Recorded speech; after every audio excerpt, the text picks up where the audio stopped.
Welcome, everyone, to 451 Degrees, the Censorship podcast on the Unsafe Space Network. I'm Alex Miceli, and joining me today is Ian. Welcome again, Ian. Hey, how you doing? Good. How are you? I'm doing good. It's early. Yeah, it is. I've been up for several hours. I know that's unusual for most people, but I am an early riser. But so today we are talking about the censorship of Russian peoples and businesses, and why you probably shouldn't be using DuckDuckGo. Yeah. So first of all, companies in large numbers are censoring Russian businesses, Russian people for what's going on in Ukraine. Someone brought up recently the idea that years ago, after 9/11, blaming all Muslim people for the actions of the people who were behind 9/11 was unethical. Bad. Yeah, that's funny that you mentioned that. I completely forgotten about that. And that is definitely applying here. It is. And honestly, I feel like that was a correct point to make back then. And it's a correct point to make now about the Russian people. I don't think it's appropriate to blame an entire nation. I mean, there's 133 million Russians in Russia, and it's not appropriate to blame all of them for the actions of their government. I wouldn't blame all Americans for the actions of our government. Well, I think a lot of this changed since then. I mean, you could say that we're very anti-cancel culture back then, and now we've really kind of embraced it. So it makes sense to try and cancel an entire country now. Yeah. And, but it just, I don't know, maybe it's because like more principled people are going to stay with their first thought. Oh yeah. 20 years I'm later. Totally there. Yeah. I'm definitely like, this is dumb. That is what it is, I suppose. I know, like I heard Total Wine's not letting you really search for Russian vodka now. That's so weird. It's like, why? I mean, this doesn't stop the war. It doesn't change anything. It's just another hollow virtue signal. It is, definitely. It's a virtue signal. And I can't remember which company it was, but some companies shut down all Russian websites that they were hosting. That they were like, you can transfer. I know Reclaim the Net reported on it. And my problem with that was that it's like, what if there are Russian peoples who have websites, or they're customers of this company that are trying to report on what Putin is doing is wrong. Like you're actually making it harder for the Russian people to dissent from their leaders when you shut down all their access to the internet and to financial institutions. Like, I don't have a problem with like political sanctions of political peoples. Right. Like, I feel, and entities, like, I don't feel like that's the problem. That I'm talking specifically about the Russian peoples, like the citizens, these everyday people. Like, it's really inappropriate to just cut off all their avenues of expression to the rest of the world. As well as revenue, too. I mean, that's the thing that a lot of people, what they're doing here, it's not hurting the government, it's hurting the people. And you saw what happened when they basically pulled Disney Plus and all these, I guess, like Netflix and Hulu out of Russia. You know, they basically go, okay, piracy's fine. Yeah, they're just going to pirate then. Great job. Oh, no.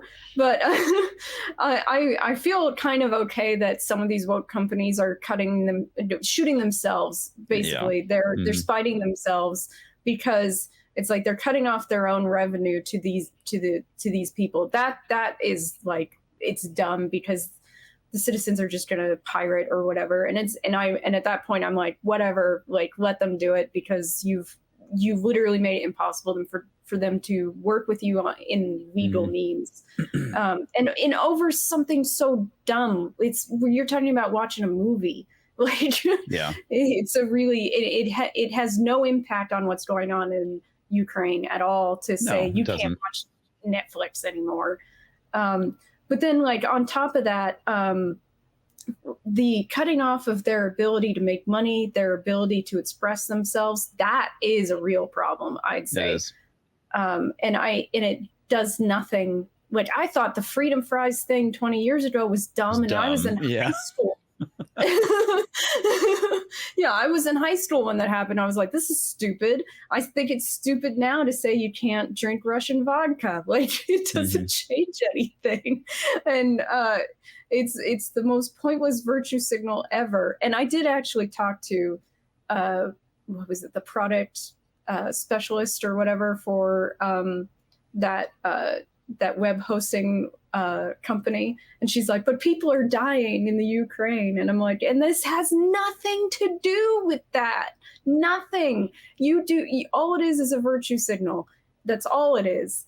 Yes. And in fact, when it comes to the ones about expression and revenue, you're just making it harder for the Russian people to dissent.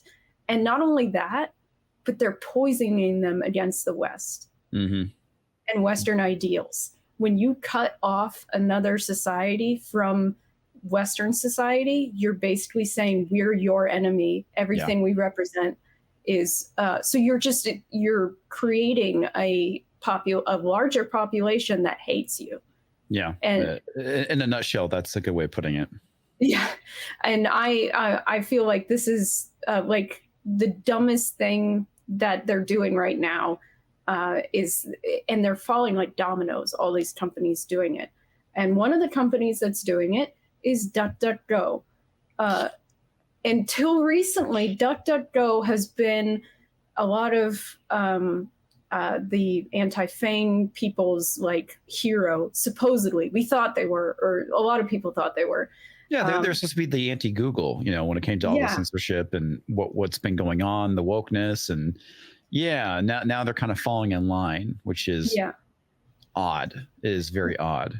Well, before, so on the last Coffee break, some bitch I know, she went over over DuckDuckGo and the founder who founded Classmates.com, which is I always found it a little creepy.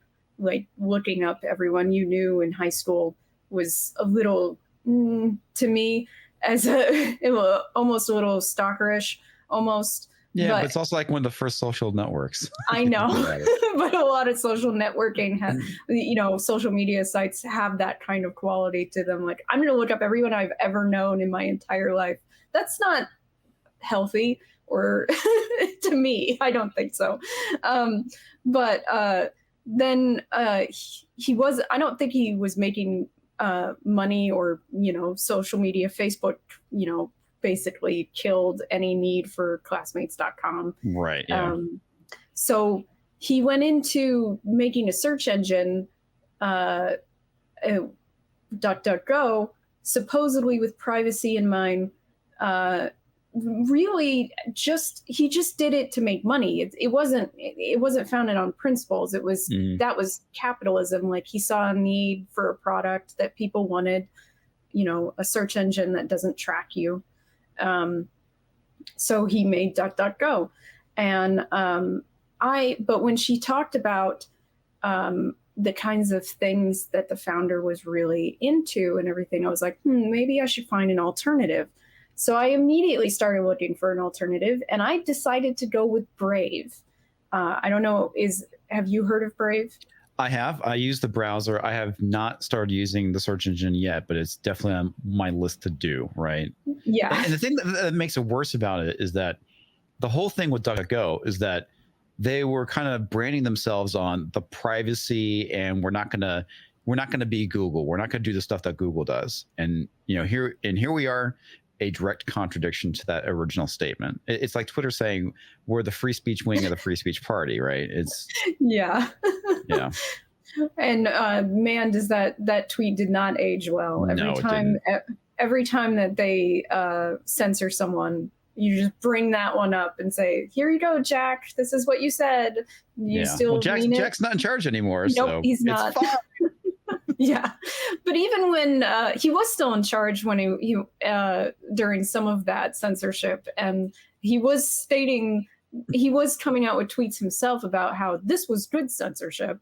So he was saying by censoring certain people, they were enabling others to speak, and therefore it was being pro free speech. It's like, are you freaking crazy? The mental gymnastics of that is just crazy. It's an insane kind of backflip he just had to do to get to there. But like, so recently the CEO of DuckDuckGo, Gabriel Weinberg, if we could pull that up. It was funny because I actually found Brave before he started tweeting this. Like so many others, I am sickened by Russia's invasion of Ukraine and the gigantic humanitarian crisis it continues to create. As if there haven't been many humanitarian crises recently that no one has done anything about. We could talk about Yemen. We could talk about the Uyghurs in China. No one blocked anybody for those things. Oh, well, of course, because it's China, right? And China is, where we get all of our money from these days. And we can't make the Chinese mad by pointing out the fact that basically what they're doing to the Uyghurs is very similar to what happened in the 1930s and 40s in Germany with the Jews. Well, and then we didn't block Saudi Arabia. No companies have blocked Saudi Arabia for what's happening in Yemen. No one's blocked. Taliban members are still on Twitter. No one's blocked them after Afghanistan. This is still they're still around, but now every Russian bit of anything has to go. At DuckDuckGo, we've been rolling out search updates that downrank sites associated with Russian disinformation. The problem with that statement, to me, is that it goes back to the vague by design way of deciding what is Russian disinformation. Yeah, what is disinformation in general, right? And what they're doing is leaving up to the tech companies to determine what misinformation is. Yes. I have had, I remember right before that coffee break with some bitch I know, I had said to a friend when people started claiming I want to get rid of Russian propaganda and Russian disinformation, I was like, what? So we can have everyone else's propaganda still available about this incident? And then it's like, oh, the Ghost of Kiev was fake. And I was like, what did I say? Ghost of Kiev was fake. The whole incident at Snake Island was fake. I mean, there's a lot of things going on with the Russian-Ukraine war that are weird and they don't make sense. And it feels off. Yes, a lot of it feels very off. There's the biolabs questions. And honestly, I think a lot of people nowadays are like, I don't want you to decide for me what is propaganda, what is disinformation. I want to look into it myself. That is a growing segment of people in the US, possibly globally, saying, I don't want you to tell me anymore what is or isn't propaganda. I want to decide. And that means allowing them to search out results themselves, compare different nations' stances on a subject, and find as much indie journalism as they can to figure out what is the truth. And I do understand the idea that propaganda during wartime is supposedly a morale building or destruction. That's the one they don't want to talk about. Process that is a tool in the toolbox of war. There was during World War II, there was the radio broadcasts that were shot out to English-speaking soldiers to try to break down the morale. I don't think it worked. Tokyo Rose from Japan. Yes. And that kind of stuff, yes, I get it. But I feel like sending that out to citizens, not soldiers, sending it out, there's no need to build my morale when it comes to what's going on in Ukraine. Like, what am I going to do besides vote for someone who would want something that I might consider in the long term not to be in my nation's best interest? That's the only reason why propaganda would be aimed at normal citizens, to my mind, internally. Now, and the other thing too, propaganda is also largely used to reinforce the narrative. Yes, it's to remind people that this is the way things are. And that's why I think a lot of this stuff is being done. I mean, I know that it's typically viewed, and it does play a role in this, swaying people's opinions to, these set of circumstances or set of beliefs or whatever. But a lot of it is reinforcing. That's what the communist propaganda was used for within communist Russia, was a reinforcement. Yes. I know it's also to bury dirty secrets that someone doesn't want anyone to know about. Poisoning the well against a witness, those kinds of things. Yeah. And so to me, I get aiming it outward as a wartime thing. I'm not saying it's right, but I understand the thought process of it as a tool in the war box. But I don't get it. Like, I don't see any reason ethically. I won't say that there aren't reasons. They have their reasons for aiming it at their own citizens.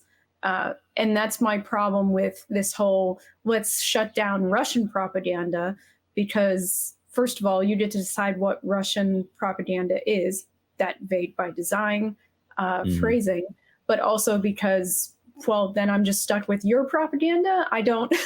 Narrative control reasons. Yeah. Exactly. Yeah, narrative control.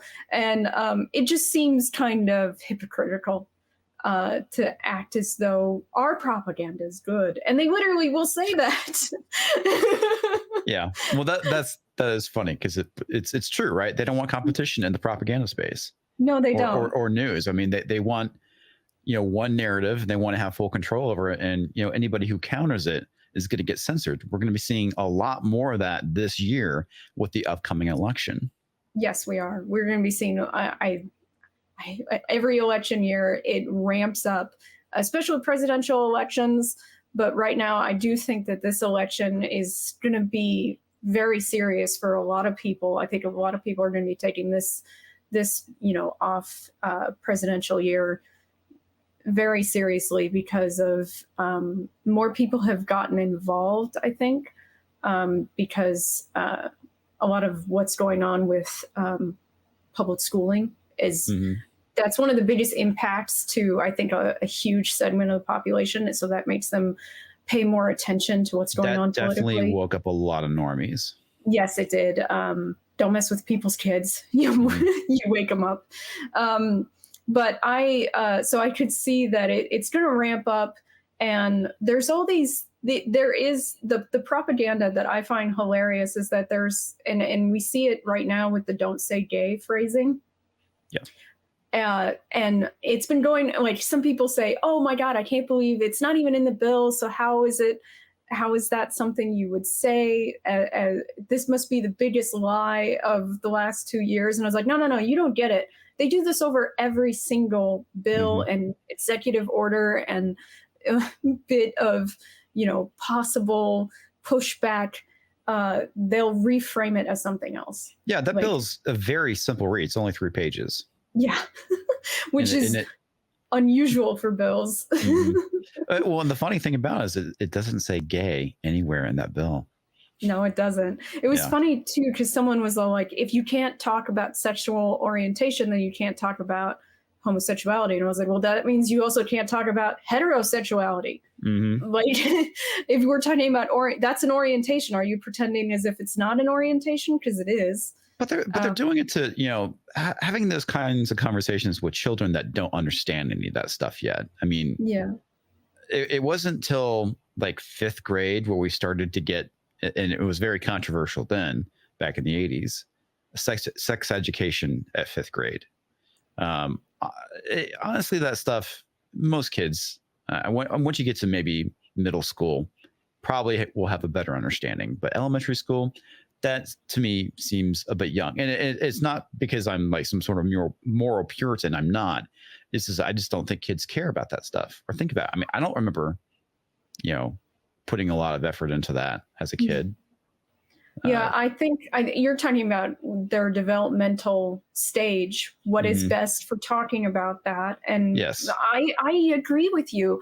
Unless kids literally going through puberty during their elementary school years, I don't really see a point to it, which I have seen some kids do start like 5th, 6th grade, which is probably some of their logic. We're trying to catch those kids, you know, when they were thinking 5th grade. But honestly, for the most part, I am not a big fan of it being a public education thing at all. I really do think it should be up to parents. I accidentally ended up in sex ed in 5th grade. It was a mistake. I put my yo-yo permission slip in the wrong pile. And I know that's a silly thing for it to happen. The thing I noticed looking back on it, though, what they talked to us about is that they made every sexually transmitted disease sound like it was permanent, because they were trying to terrify us. I went to a more conservative school. They were trying to terrorize us out of having sex. I don't actually remember learning a lot about anatomy. So like, I think no matter what, the school board is going to have some sort of bias on what they want the kids to come out of that with. And I think very rarely will they want them coming out of it just being knowledgeable. I just don't think most schools are that principled to get to just knowledge, which is why I'm kind of like iffy on the idea of that being in public education at all. It's too easily manipulated of a subject. Oh, especially now, right? I mean, initially the reason why they were wanting to do such education is because, you know, parents weren't having these conversations with their kids, and they were kind of figuring it on their own. So and now we're running into like the extreme opposite end of this. Now it's like where you have schools for the most part kind of indoctrinating kids, and it's not about education. No. I think the answer to saying that parents aren't having this conversation with their kids is PSAs and like how to have conversations with your kids about sex. I don't think it is, we'll just do it for you as the state. I don't think that's the right answer. Like, it's like, this is a tough conversation, but it's your responsibility as a parent. Like, I feel like messages like that are more important than just saying, all right, fine, we'll take it on. Like, because it just feels like it's too easily abused to me. And I'm saying that as someone who doesn't have kids, but I don't know. It from my experience as a child, I just didn't really think it was appropriate. And as an educator, I saw too many opportunities for it to be abused. Well, especially when you see what passes for an educator these days. Yeah, I know. It's one of the reasons why I left education is that I felt like it was mostly like self-absorbed idiots. And that sounds really cruel, but I saw a lot of teachers, good teachers, leaving education. And what was left behind was some of the worst educators. I think the greatest advertisement for homeschooling is Libs of TikTok. Yes. A lot of the people that are on Libs of TikTok are teachers. Yes, they are. Yeah. I definitely think it is kind of hilarious because I feel like it's making a lot of parents go, oh, holy crap, I cannot leave my kids alone with this person, with people like this. Who are, because a lot of it is just looks like mental illness. It doesn't even look like purposeful, abuse, of power. And it's like, would you leave them alone with a mentally ill family member? Probably not. No. And so it's kind of that kind of thought process is going on, especially for 8 hours a day. Do you want to leave them alone with that person? Probably not. So I think you're right about that. I've been telling people to homeschool. And when I was a teacher at a college, I noticed that a lot of the homeschooled kids were really intelligent kids, very knowledgeable, because their parents instilled in them a thirst for learning. Yeah, well, it's funny because like back early on when homeschooling started to become a thing, there was a huge kind of like backlash against it. A lot of it's like, oh, they're not going to be, have the they're not going to be properly socialized. They're not going to get a good education. And there was all these reasons why they came up with the reason why homeschooling was bad. And now you kind of see why they were pushing back against it, because it's about indoctrination and narrative control. Yes, I like honestly the whole socialization thing. I was like, I don't know. I've been through the public education system. I don't feel like I was properly socialized. What even does that look like? Yeah. I don't see how that's a good argument. Looking at how wait they constantly are trying to like say we're helping with bullying, and then bullying still is a rampant issue. So I'm like, I don't think you actually are socializing kids well in the first place, so that's not a very good argument for you to be making. No, it's Besides, not. Mm-hmm. there's also homeschool groups, so if you're worried about your kids having like friends and stuff, there are homeschool groups where you can form in your communities where your kids are educated together, right. But in the home. Like that is a possibility. There are many different forms that homeschooling can take on. And if you're really worried about them interacting with other people, mm-hmm. learning how to do group projects and stuff like that, you can find a way to do it. And you can even hire some of these former educators, the good ones that all decided to get out. Some of them are willing to do these homeschooling kind of classes. Well, and I think a lot of that kind of like grew out of the fact that you had a lot more people homeschooling, and it was to kind of counter that narrative of, oh, your child's not going to be properly socialized. Yeah. Well, and then also a lot of parents realized with the Zoom schooling that they basically had to take on a lot more responsibility to make sure their kids didn't fall behind. And mm-hmm. then they were sort of like, well, then why don't I just do this like myself entirely? And honestly, I feel like they shot themselves in the foot by saying everyone go home and close down the schools, because I think that really woke up a lot of parents to mm-hmm. saying exactly how inadequate and unhelpful education had become. Well, not only that, they were seeing what their kids were being taught. That was like the biggest fear. It was about what happens when the parents find out what we're teaching their kids. Yeah. And that was the big wake up call for everybody. Yeah. You're teaching my kid what? Yes. There was one story I heard where someone said that they overheard the teacher on the Zoom call say, make sure you go to class in a private room where your parents can't hear.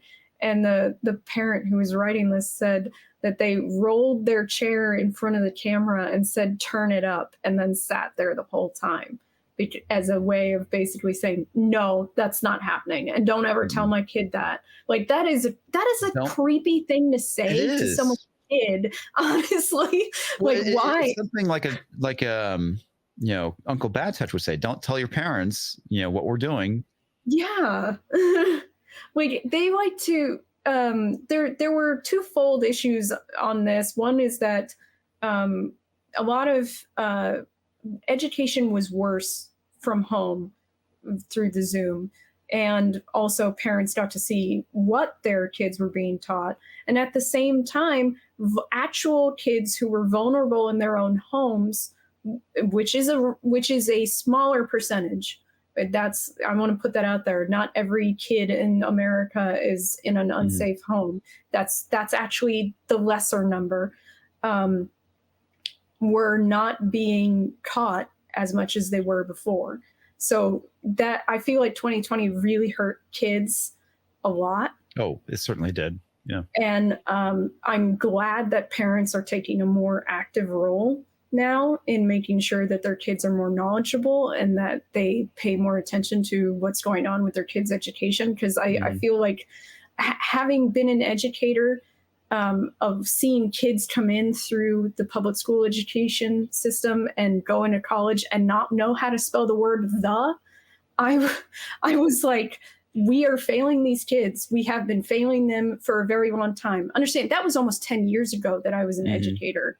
So this has been going on for a very long time, that public education was inadequate and basically just an indoctrination and control situation. So I was I was always uncomfortable with how much power was in the hands of public education when it came to kids. It bothered me as a kid too. Yeah, I mean, that's a lot of, you got to have a lot of trust in somebody.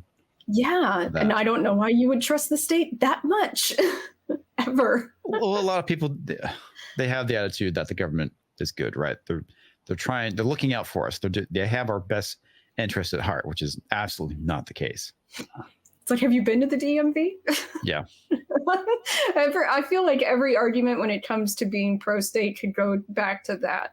Have you seen how horrible the DMV is? Have you heard about what happened at the veterans hospitals? Like, you really trust? You think, oh, just that one was bad. I don't know about that, man.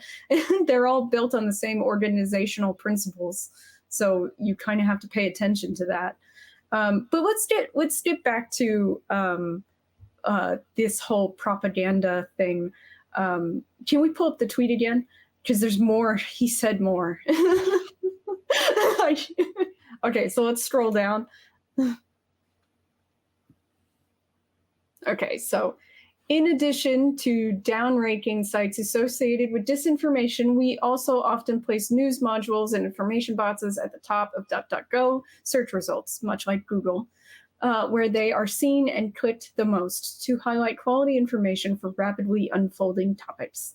DuckDuckGo's mission is to make simple privacy protection accessible to all. Privacy is a human right and transcends politics. Apparently, being able to have your business rank is not a human right that transcends politics, which is why about 100 million people around the world use DuckDuckGo. We don't have an exact count since we don't track people.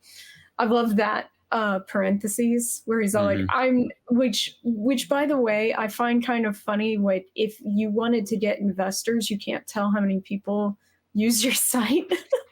You're like, I don't know. This is how many times our site is visited a day. That's the only information you could probably give at that point. You could probably find out like the number of unique visitors. I mean, that a lot of that stuff, that information can be tracked from Apache, in the logs, but you don't necessarily have to track the individuals themselves, right? Yes. But you could figure it out based off of the IPs that are hitting the site. Yes. And it's funny too, because like almost everyone in reply to this was like, you're just Google now. Like, yeah. Okay, so you don't track Knock off Google, but your results are like Google. And Google filters off of biases, so they try and control the results that you get back. Yes. And so what I did is I went around and I looked for replacements. So I looked for replacements before he tweeted this because of that covfefe break. And I ended up finding a list of possibilities. And of course, it was almost every one of these things these lists are about the big names. So it was like actual replacements for Google search. And it mentioned DuckDuckGo. And I was like, I realized something in all this research is that DuckDuckGo never said that it didn't change the results based on algorithms or what it wanted to do. All it said it did is that it didn't track me and my searches. Well, Defiant Els had a great post from DuckDuckGo basically saying, the opposite of what Gabriel said. Oh. If you want, I can try and find it, pull it up for you. Yeah. It's pretty funny. It is kind of hilarious to see these people hop around like they're trying to walk this line between social virtue signaling and also like, oh no, wait, we're still friends of the people who don't like this crap too. And it's like, no, you're not. Like, you can't have it both ways. You cannot do both. Yeah. So here it is. When you search your next unbiased result, that's not what you get on Google. And that's, Oh gosh. This was made back in 2019. Yeah. Wow. Yeah. You can revoke Google's access to search and location histories, but the only true way to protect yourself is to leave Google. But again, like, while it says expect unbiased results, And then with that second sentence, it suggests that the results are going to be biased because it's tracking you. Yeah, well, I mean, the results are biased because of the algorithm that Google has put in place. Yes. I think it's ultimately what it comes down to. That's true. I mean, that's what that tweet is implying, not that it's the truth. And yeah, I've switched to Brave. Currently, I cannot get it to, like, I use Opera browser, and it does not support Brave as the main search engine. But Brave does also have a browser. Yeah. So I've been using the Brave browser for, I want to say, pretty much at this point 2 years. It's a good browser.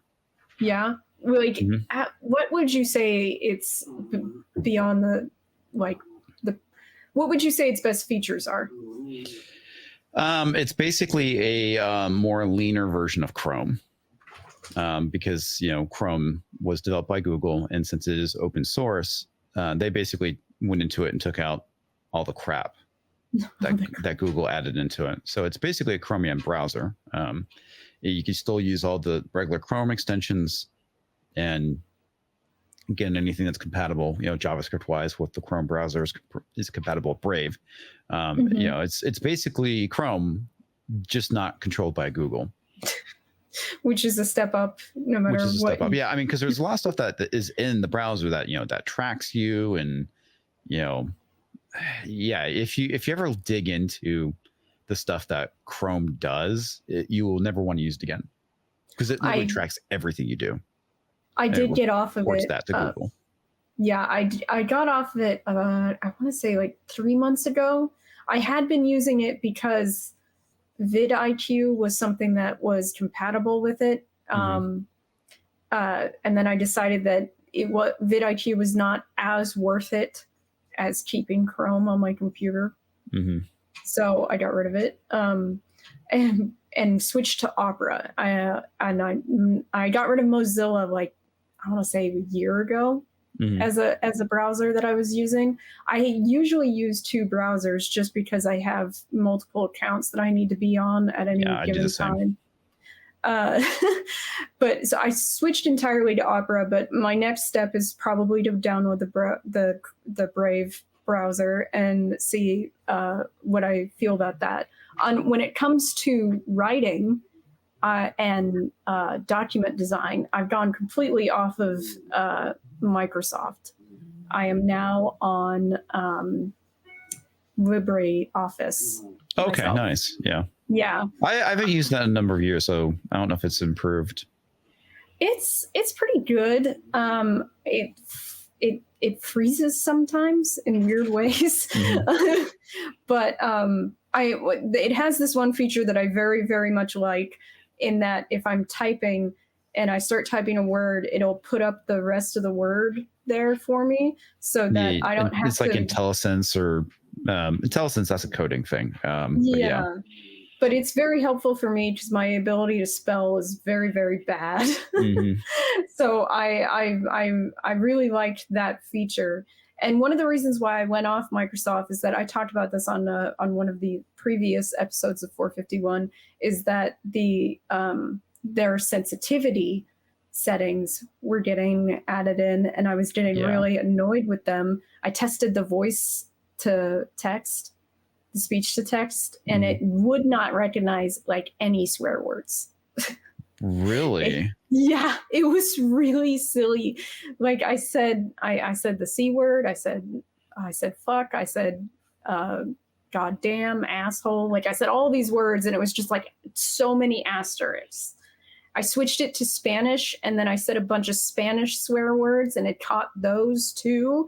And I was like, oh my God, this is so, like, I don't use that feature, the speech to text, but still I was like, this is gross, that it's getting this mad at me about using swear words. So I switched off Microsoft a while ago, because of that. I would not suggest it, Microsoft, for writing. I know it's so pretty. A lot of people like that functionality about it. It's nice to look at versus something like LibreOffice is not actually that nice to look at. It looks like a 30-year-old program. Yeah, that's. But it's like you're using WordPerfect from 1990. Yes, it is a lot like that. Which in the 90s, that's what I preferred. Yeah, I did not prefer Microsoft because again, it had a lot of really nice features for someone who couldn't spell.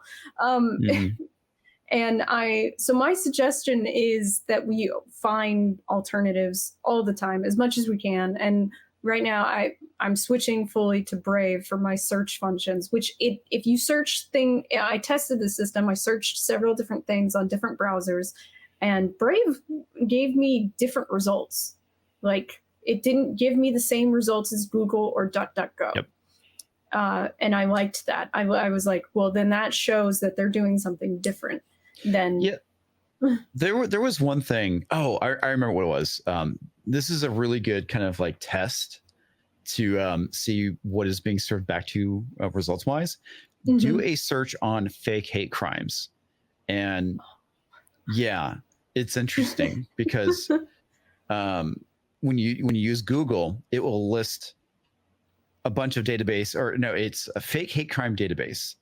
It will list all the real hate crime databases, or real hate crime databases, and then buried is the fake hate crime one, where with DuckDuckGo you search for it and it pops up like number one.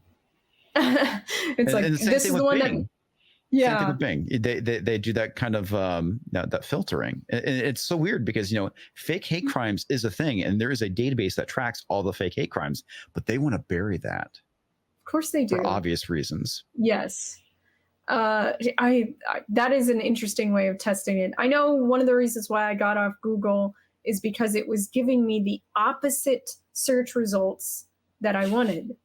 And this was years ago.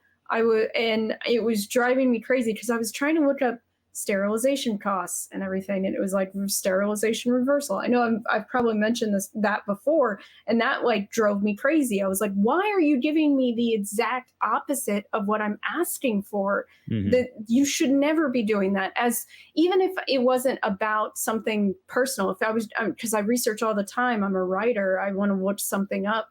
Right. For writing in a novel or a play or whatever, and I want to load something up, and you giving me the opposite of what I'm looking for is not helpful to me. Like, it doesn't get me where I need to be, and instead just frustrates me. And that's one of the reasons why I was going off of Google a long time ago. The only time I use Google now is to look up the year a video game came out. Like, I look that up a lot, and it always gives me the result like immediately. And that's the only reason so now it knows that I'm looking for that. And so those are the only search results I ever get from Google. And I'm like, this is the only reason to come here for me, and it's such a minor thing to be searching, but everything else I've been going somewhere else because Google's results are typically especially for more sensitive topics, just narrative control. That's all it is. Yeah. I mean, that's the thing that's so scary about it, right? And, there's a great video. I wish I could find it again, because I'd like to talk about it. Of after Trump got elected, they were basically talking about how to prevent it from happening again.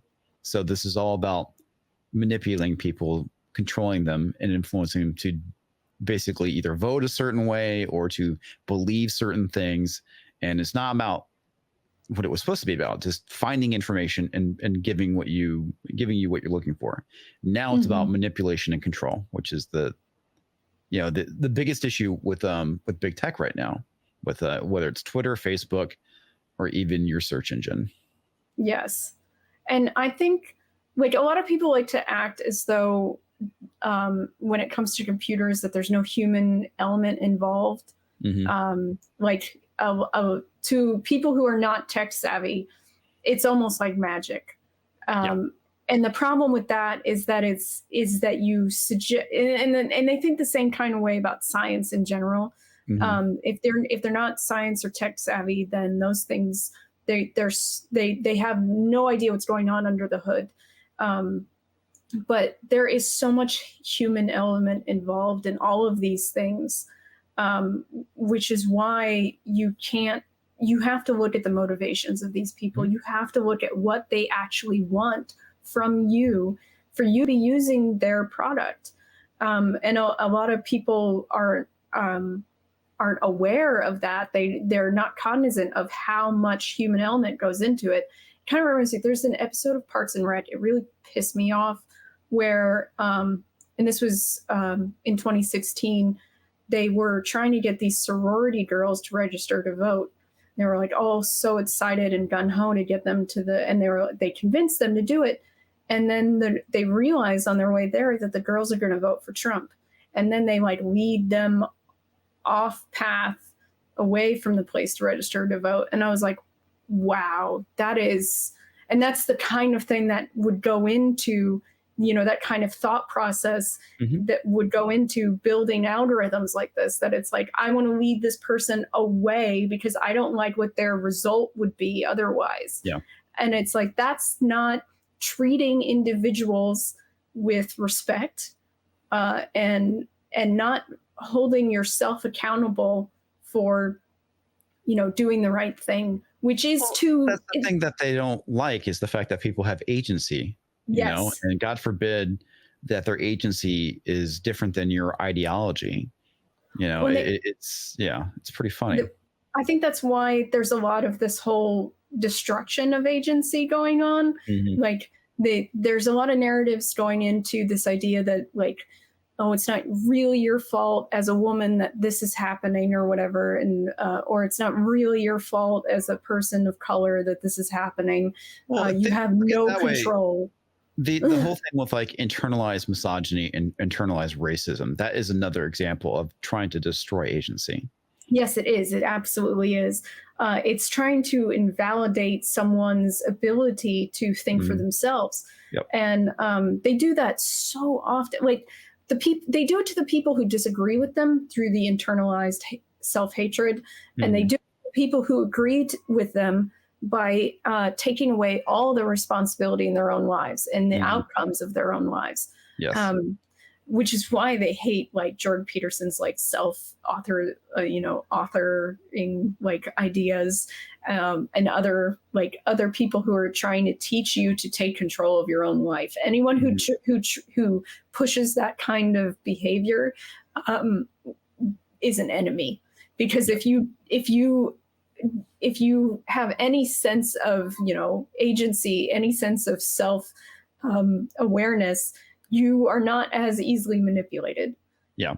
And it's the reason why they were trying to paint him as being alt-right. It's we're going to find the worst thing possible, label this person, because we don't want his ideas, to be out there. I mean, look at the whole thing with, oh God, what is his name? He basically turned Red Skull into Jordan Peterson. Oh yeah. The whole thing with Hail Lobster. You remember that? I mean, I kind of do remember that. That was really dumb. I'm trying to remember his name. Coates, Ta-Nehisi Coates. Yeah, God. In a Marvel book, in a Captain America comic book. Yeah.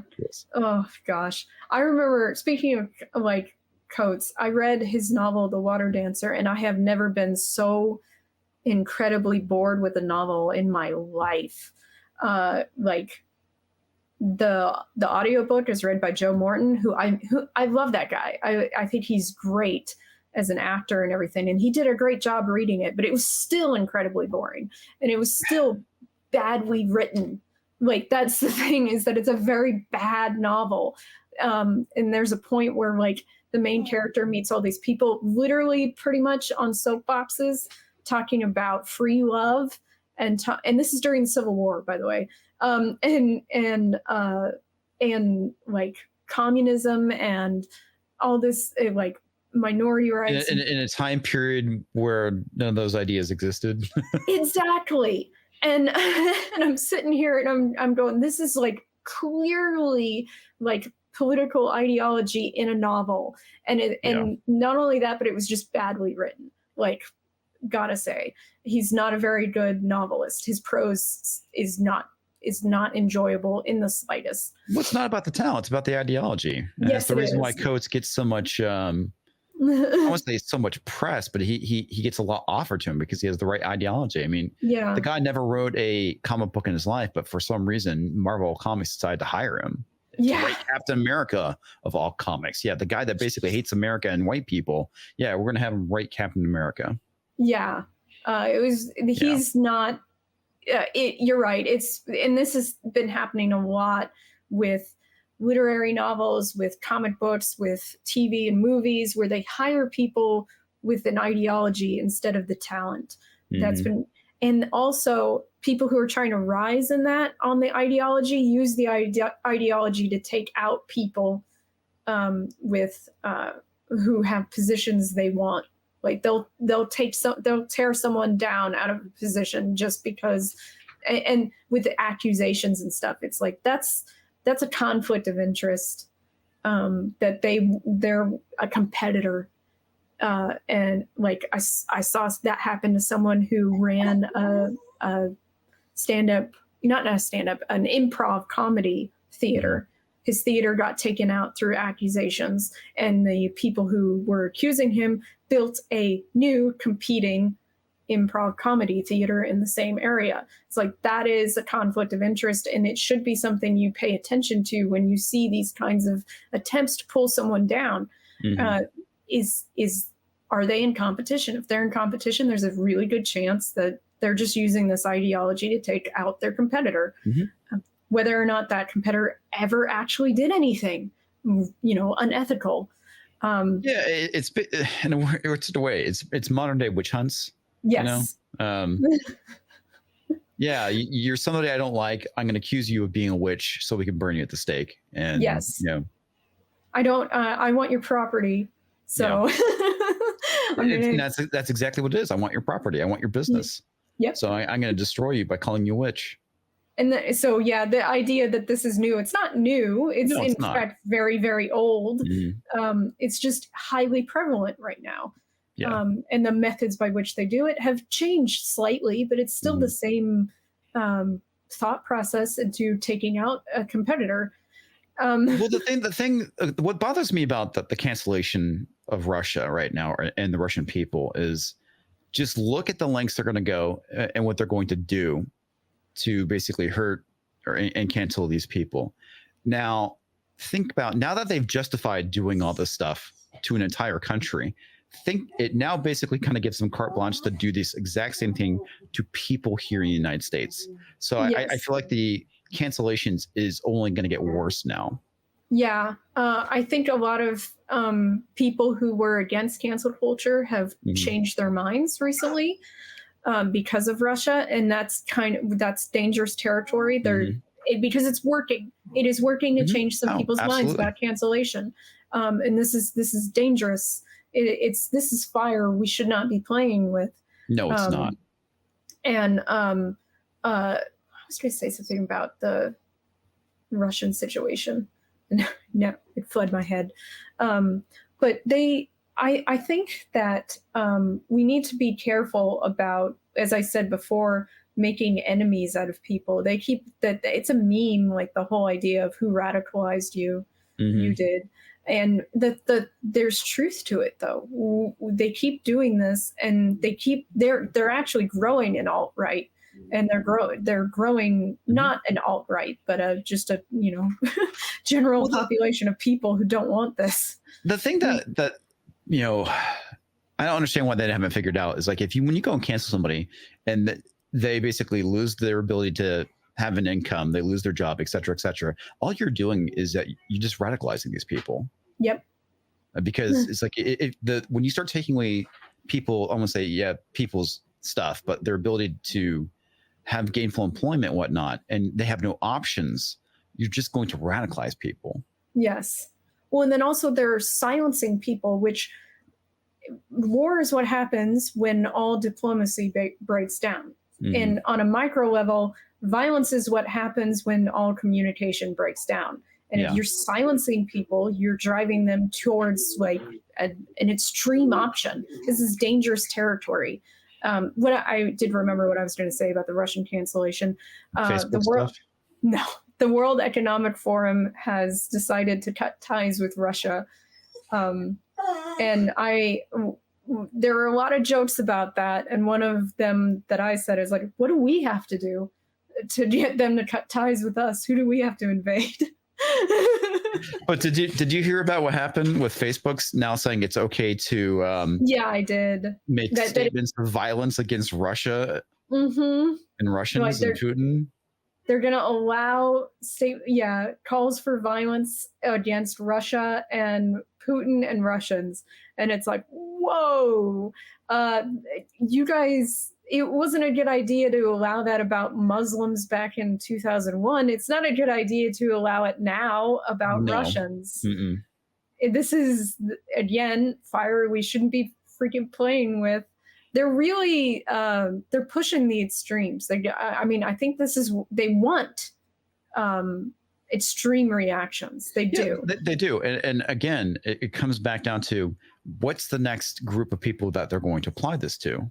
Yes. Anti-SJWs, it's now fine to, threaten people who disagree with your ideology and call it out. I'm waiting for them to say, it's okay to threaten white men on Facebook. It's not a big deal. Well, I mean, to some extent, it is okay on some platforms. The Kill All Men hashtag doesn't really result in any kind of punishment from Twitter. No, you can ask Heels versus Babyface about that, because I know he got kicked off of Twitter because of that. Well, that's the thing. That's the vague by design. They get to pick and choose who they will go after for that, because there's plenty of Kill All Men that is not getting punished as long as it's, made from, a feminist account. There's no problem there. All right, dog. Dog's getting excited. I don't know what his deal is. Okay, so I think I definitely think that we need to be. I'm having a little trouble. I am trying right now, but I'm having a little trouble finding us a alternative web hosting platform. I have been researching it, and I keep finding crowd storage with no knowledge, privacy settings and everything, but and some of those are hosted by Amazon. So I was like, well, that's pointless. Have you looked into DigitalOcean at all? No, I have not looked into DigitalOcean. All right. Okay. Well, that'll be my homework. Yeah, look into them. That's I've been using them for a number of years. I should probably check into their stances on stuff to make sure. But I haven't really seen anything like outrageous from them, bad or anything. And I do think it's probably a good idea to follow the CEOs and official business accounts of those companies you are on, because it might be helpful for knowing what they're going to be doing in the future, what they're okay with, what they're not okay with. And so that you can see if you want to do business with them. That's something that the woke promote, that you do, like, oh, I don't want to do business with this company anymore because they're still selling their product in Russia. And it's like, well, you should be doing that if you are pro privacy, if you're pro, not no censorship. If you are a free speech absolutist, you should be doing that as well. Only you don't have to be like, I want this company to be destroyed kind of thing. No, but you don't have to do business with them, right? That's the funny thing about it. We're not, canceling. That's the funny thing. It's like whenever they take like a boycott or something, boycott such and such, they're taking it as a cancellation. It's like no one's trying to put that company out of business. No one's trying to put Amazon out of business. But I'm definitely trying to limit the amount of stuff I buy from Amazon. Yeah, because essentially you're feeding the machine. Yes, exactly. And also, I think it's good for actual free capitalism to find the smaller companies and support them. Like, I don't want Amazon to have the amount of the market share that it has. I don't think that's good for the internet, for web hosting. The other thing too is you can actually, Amazon's convenient because the shipping is fast and whatnot, but a lot of the products you can buy directly from the vendor. Yes, sometimes with free shipping. Yeah. Like, I mean, I got a new product. I've told you about my food intolerances that's supposed to help with it. Called it's a FODMAP enzyme. They don't sell on Amazon. I bought direct from them, and they had free shipping. So like, there are a lot of products you can get straight from the seller, still with that free shipping. I know that 2-day thing is like handy for a lot of people. If you need something desperately, well, it's like, well, maybe go to the store instead. Like, but I definitely suggest trying to limit the market share that these companies have, because I just don't think that's good in the long run for that market, for that industry. For someone to have that much control over it, that means it can't advance. Like, it's not going to advance. They're top dog. They don't need to innovate, and that's not good for industry. And I don't think a lot of people think in that way. They're just thinking about, well, what's the best option for me right now, and I get that, but you could be poisoning yourself for 10 years down the line. Well, it's the convenience factor. That's what's kind of driven a lot of this stuff. I mean, just look at like Uber Eats or Postmates or whatever. People are willing to pay a premium to have other people go and pick up their stuff for them. Yeah. And it's like, I very much guilty of that. You know, I use Grubhub on occasion, and I'm end up spending like $50 on something that would normally cost me like 30 or something. And I do that, but I don't drive.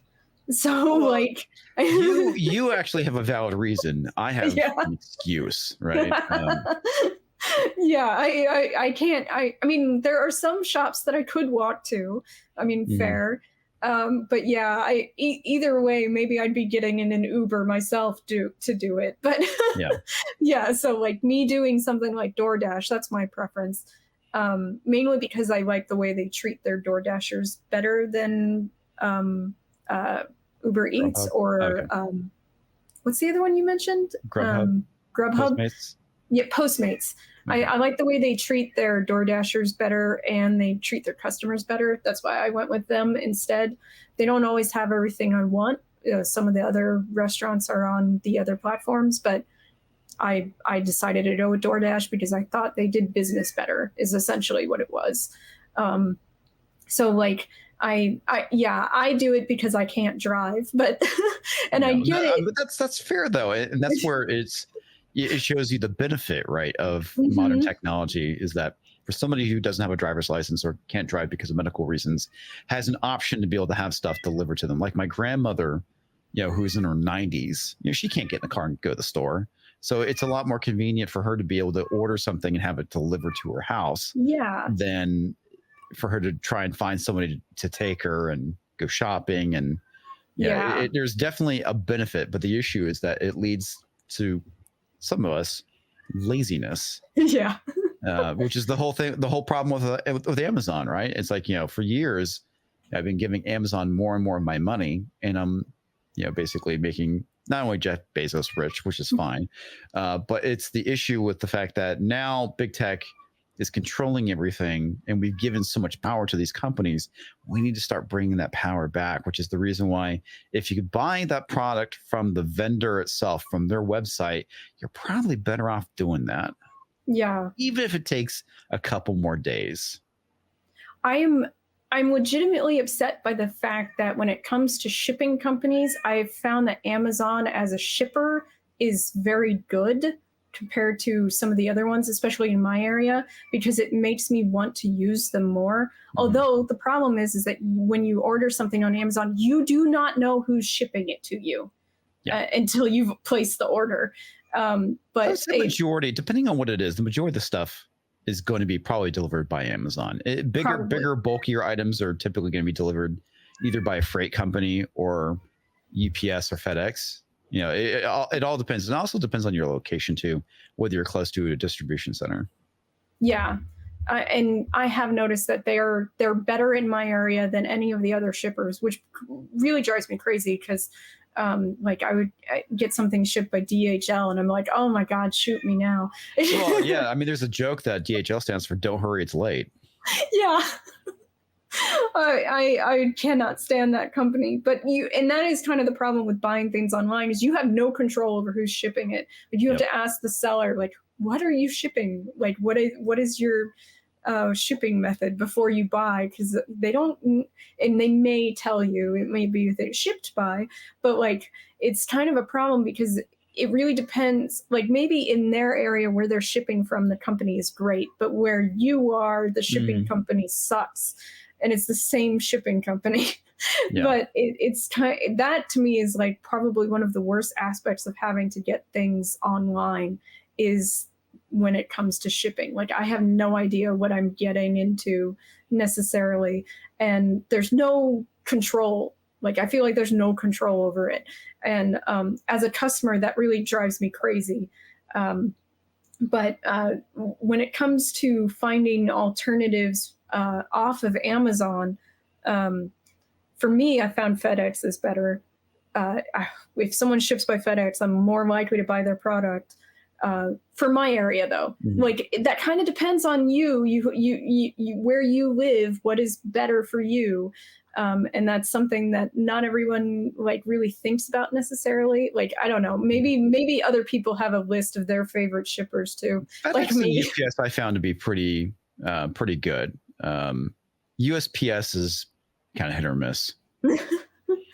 If it says shipped by whoever, delivered by USPS, I'm happy. I feel like for me, that's a good result. So like I said, it depends on where you are, what the results are going to be. But it's kind of, it's I don't know, it just feels like it's up in the air. I felt the same way about internet companies. Like, back in Kansas, AT&T was horrible.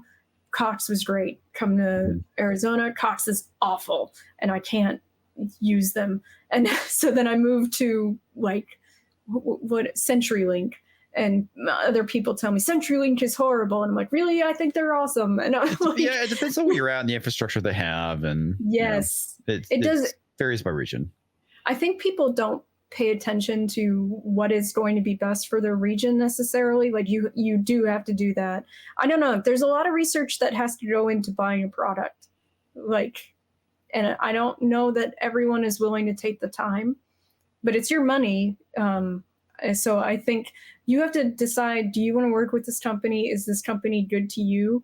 And I think we've kind of decided that DuckDuckGo is not one we really want to work with. Not anymore. No. I mean, it sucks because I've been using, their search engine for, well over a year, because I've been trying to, de-Google as much as possible. And now we have to de-DuckDuckGo. Yeah. Because we don't know what they're willing to do in the future now. If they're willing to shut down, Russian sites, in their search results, then what lines do they have? We don't know yet. And to me, that means they don't really have lines. So when it comes to deciding what we should be getting in our search results, so I'm not using them anymore. Well, do you have any final statements, Ian? Yeah. Did you ever think that we'd get to this point where we're basically living in the dystopian future? God, not. I didn't expect it to look like this, I guess. Yeah. This is my thought. I didn't expect it to look like this. Although I will say this, that I was in the car with a friend a couple of days ago, and everywhere I went, I saw a cannabis sign, like, get pot. And I was like, this feels like Judge Dredd, where everyone is on drugs all the time because they have no meaning in their life. And I was like, I don't think I ever want to do pot now. Like, it was just this thought process I had and that felt very dystopian to me, the idea that pot was everywhere. And I'm not a very like anti-drug kind of person. Right, yeah, same here. Yeah, but it felt like too in my face, I guess. Yeah, I mean, there's so many weird things that are going on in the world that it's like, I can't believe we're here. It's like, looking at those like not convenience store, like the Walgreens robberies that you see like in California. I mean, that just literally blows my mind. The fact that we're in the state where, we're going to decriminalize, petty theft. Yeah. And think that things will be okay. I know, it's such the funny thing is to me is that there's a kind of a weird imbalance on that kind of thought process, like, because one half of me goes, they're being stupid and ignorant, and the other half of me goes, no, they know exactly what they're doing. They know exactly what they're doing. Yeah. The more cynical side of me says, no, this is on purpose. They know what the result would be, and they're okay with it. In fact, this is driving towards something bigger that they want. And that side of me is winning out more and more and more as things get worse. And that's not to say that like the whole, I want the whole world to end at this point. Like, I'm not on that track ever. I'm not black-pilled. I'm not the kind of person who wants everything to go away. I want things to improve. Oh, yeah. I think we all do, right? Even the people who are black-pilled on what's happening. I think they want things to improve, but it's the thing that's kind of scary is that in a weird sort of way, giving into the black pill, wanting everything to be torn down, is you're basically kind of giving them what they want, because they want to tear down everything. They want to tear down the rule of law. They want to tear down property rights, human rights, free speech, gun rights, et cetera, et cetera. Exactly. So I think it's worth fighting. I think as long if you give up the fight, otherwise I wouldn't be having this podcast, obviously. Yeah. But if you give up the fight, then they've won. And there's less people fighting against it. So I'm one of those people who's like, no matter how dark things are getting, I still think we should be fighting. I agree. And you gotta show people the dirty truth, right? You gotta show people that, if we don't do anything, things will be bad. And that can come off as blackpilling. But the main thing is making sure that you don't give up and you, as I like to say, become an activist for your rights. Well, yeah, because there's this problem where it's like ignorance is bliss. If you don't know about any of this, then you're probably fine. But if you know about it, you come to a tipping point. Either you give up or you fight against it. And it's worth fighting against it. I mean, this is what's been going, like, people have been fighting against things like this throughout human history, essentially. So it's not as if battles haven't been won on these fronts before. And yeah, some of them have been lost too, but that's the thing about we're still here. Humanity still exists. It's still worth fighting for. So so to me, I'm sort of like, yeah, that first point, that tipping point, when it's a hard moment, but I think it's worth getting past and fighting. But that, I mean, I don't want to go too dark. I do think things are hopeful. As long as people are still having conversations like this, as long as people are still fighting, especially on the school board levels and the city council levels, for as long as people are doing stuff, it's hopeful. That's the big thing. Is the moment the masses kind of give up against fighting against the stuff is where we're screwed. Yeah, and I do think they're fighting more, and I think that's a great thing. I'm actually incredibly hopeful for the future. I know that sounds to some people like a optimism, but it's actually realism. I'm seeing people fight. So that's where my hope is coming from. Well, thank you so much for joining, Ian. I feel like, again, we've covered so many topics. Yeah, we usually do that. Yes, we do. Thank you, everyone, for joining me and Ian for 451 Degrees, the Anti-Censorship podcast on the Unsafe Space Network. And if you could walk your fingers over to the like, share, and subscribe button, I would really appreciate it. And comment below on your thoughts on many of the topics we have here. If you have some point you want to make about, especially the web hosting, I would love to hear it. And we will see you guys next time. See ya.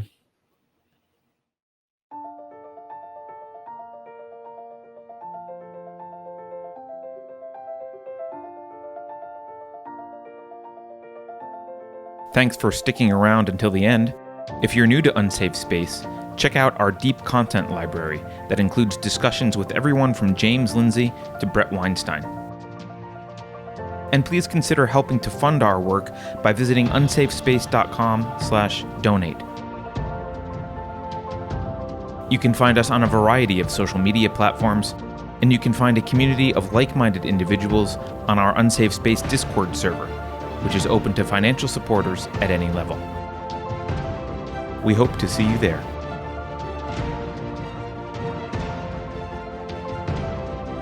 Warning. This is an unsafe space. Dangerous ideas have been detected.